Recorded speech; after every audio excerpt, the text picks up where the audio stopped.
Okay, this video review is for Ellen Bertie. This is Dennis Clark, the golf instructor.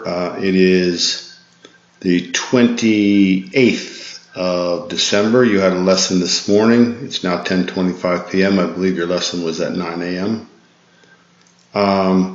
So here what I'm showing you, I'll get into your individual review in a minute, but I want you to realize that in learning to aim in golf, it's critical that you lay a club on the ground. You lay a club on the ground pointing to whatever you're trying to shoot at. Okay? And then you stand parallel to that club. So your body line is never aimed at the club, only your club head when you put it down here on this line. So the club head would be perpendicular to the line, and the body would be parallel of the line. Okay, that's universal in golf. Grips are a little different for everybody, stances are different for everybody, but the aim is pretty universal. So that's what we're showing you here. And what I do a lot of times, that's what I'm showing you right there, is the leading edge of the club, and you see that the body's parallel to the line.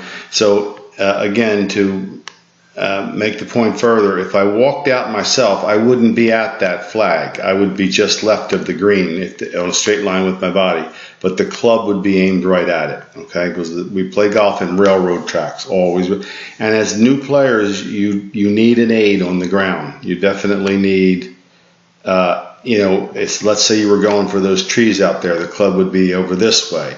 If you were going over toward the first hole over here, the club would be that way. And you're always standing parallel to it, no matter where it is. It's the only way that when you go to the golf course, you're going to have a sense of how to aim, because when you get out there, you're on a 200-acre field, and it's going to seem like a vast wasteland. And that line that I'm pointing at now, what I'm showing here is the club goes in. If my body rotates properly, the club goes that white line up, gets to the top, and then as it comes down, it swings the white line back down. That's what we call the inside path. So you'll always hear terms in golf, inside and outside, and what they mean is this. You have a target line, right? Everything from the ball over to you is called the inside. Everything from the target line, this red line, over this way is called the outside. Everything in golf happens from the inside. Your club goes up on the inside, comes down on the inside, and eventually goes back to the inside. We never take the club outside the line. And the simple reason for that is, see my body rotate? When my body rotates, it's going to take the club to the inside. The only way it could come out this way is if I lifted it with my arms. And it has to be in conjunction with the body and the arms. And here comes the club down on the inside. Turn, down on the inside. Turn. That's what we don't want to do. That's a demonstration of how to take the club outside the line, and then you'll top the ball or slice the shot or whatever. There's a lot of bad shots that happen from out there, but that's the one that's a no-no. Okay? So that's what that represents. And we're going to do this individual review for each of you. So your posture position. Now you have to get, when you get that club, that single club, you want to take it in your house or your backyard or someplace where you can hold it at least every day, several times a day if you can, because you won't get used to the grip if you don't have the club in your hand for the first couple of weeks, the first couple of months regularly. Because it's an odd way, as you found out today, it's a very odd way to hold anything. Okay? The next thing we look for is the bend of your spine, your hips. It's at your hips, remember. This is an excellent spine angle for you. You don't have excessive knee flex. You don't reach it by flexing your knees. You reach it by bending from here at the hip joint. Okay? So what I recommend is you bend over completely stiff-legged, and then you just slightly flex your knees for balance.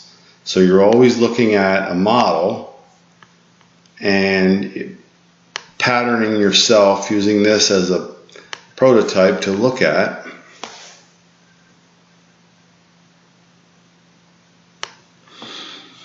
That's one.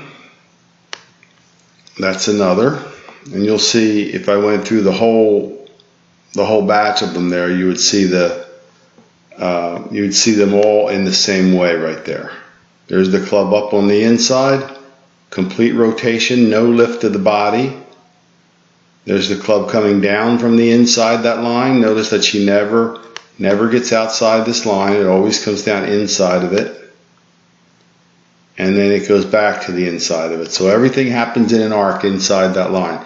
Why does it arc? Because the body twists, right? So when she twists this way, it goes to the inside of that line. When she comes down and twists the other way, it goes back to the inside of that line, and that's a complete swing. Okay, a couple features about this swing I'm going to point out for you, as I did today. Today I was very concerned that the two of you get a good start with your stance and your grip and your aim.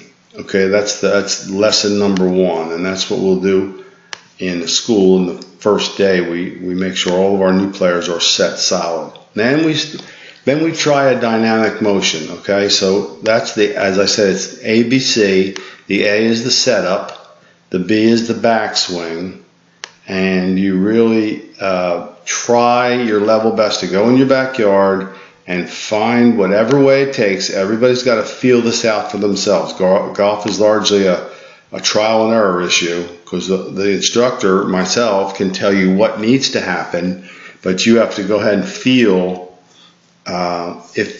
what it is that you're doing to make it happen. I hope you understand that. It's not pretty much what I cover, it's what you discover in these lessons.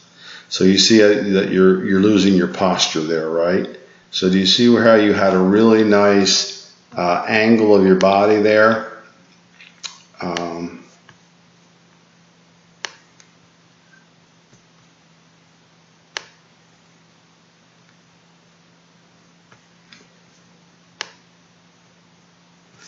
Notice the red line, Ellen, is where you started with your posture.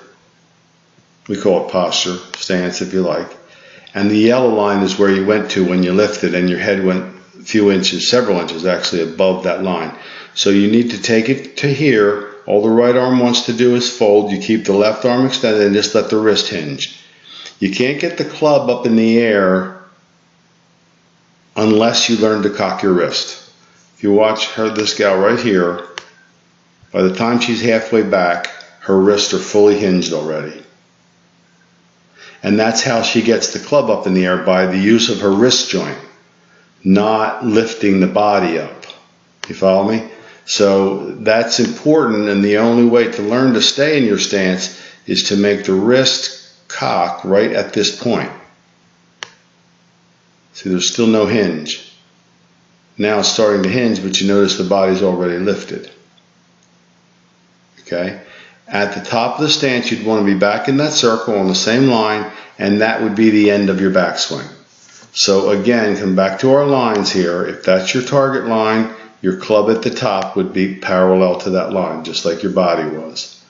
You notice this gal right here, her club is right there, and that's where her target is. So you see what I'm saying, that everything is based off of that line, and that's why it's so important for you guys to learn this, what we call line of flight. It's the most important line in golf. Your club's lined up to it, your club is aimed at the target off of it, your body's aligned to it, and the back of your top of your swing, the club's right down it. So you don't have to keep your left arm as firm as hers perhaps, but you want to keep it extended enough that it doesn't go too far. So yours goes a little long because there's not enough support up there. And when you come down, full extension of your arms, and then you'll watch what we'll get to next. And we're not worried about this follow through yet, but you'll notice her heel comes up, and so she turns to face the target, right? So the heel comes up, and she turns to face the target. That's her complete swing. Now we'll get to that follow through eventually, but we've got to do the A and B part before we get to C. I think that's enough for you to handle for now. That's quite a bit, actually. But that's why I do this video review, so that you can actually watch it and watch the models and see what it feels like for you, okay?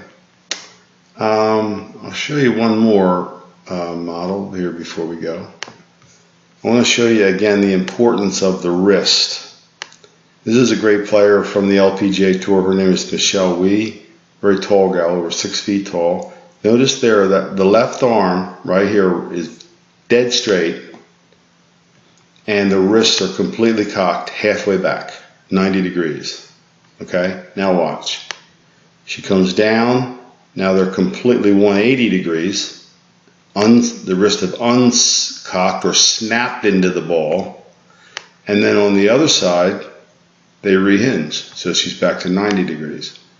That's all done right here in the wrist. You can't move the club up and down and hit the ball without the wrist joint learning to get hinged and unhinged. Okay, so do some exercises. You know, squeeze the ball, do little 2-3 pound weights, and the stronger you get, the better you're going to be. Now, you were also at a disadvantage because this was a lightweight men's club. You'll need standard ladies clubs when you get that. Hopefully, that's what you bought or are going to buy. When you go to the store, you're looking for basically a used 7-iron standard ladies fit. They call it, the shaft and the length. So, okay, so I hope that helps you. It was nice meeting you and good working with you. And I did send your husband some dates, a date that's available for you to join the school if you're interested. I need to know that commitment as soon as possible so I can join you with the other group. All right, have a good evening.